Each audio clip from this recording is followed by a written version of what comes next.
Hi అండి. 7కి ఈరోజు కొర్ర జావా చేసుకుందామని మెజర్మెంట్ గ్లాస్తో 1 లీటర్ ఆయిల్, వాటరు, 1 కప్పు కొర్రలు కడిగి మిక్సీ జార్లో వేసేసుకొని మెత్తగా గ్రైండ్ చేసుకోవాలి.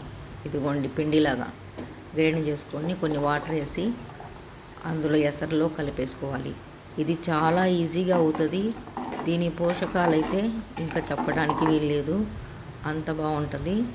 జీలకర్ర, వాము ఇవన్నీ వేయటం వల్ల అరుగుదల కోసం, డైజెషన్ ప్రాబ్లం లేకుండా ఉండటానికి, పచ్చిమిరపకాయలు కొద్దిగా కారంగా ఉండటానికి చాలా టేస్టీగా ఉంటుంది. చివరిలో కొద్దిగా ఉప్పు వేస్తాను, మనకు సరిపడా. ఎక్కువ ఉప్పు తినకూడదు కదా, ఎక్కువ ఉప్పు వేస్తే మళ్ళీ ఉప్పుగా అయిపోతుంది. అప్పుడప్పుడు కలుపుకోవాలి, ఉప్పు కొద్దిగా చిటికెడు. ఈరోజు నా దినచర్యలో వరెగన్నం, వరగ జావా, అంబిల్ అంటారు, జావా అంటారు.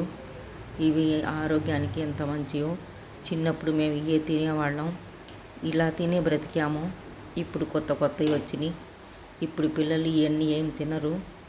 కాకపోతే మనం ఇప్పుడు ఏం తిన్నామో అదే నా దినచర్యలో తింటాను.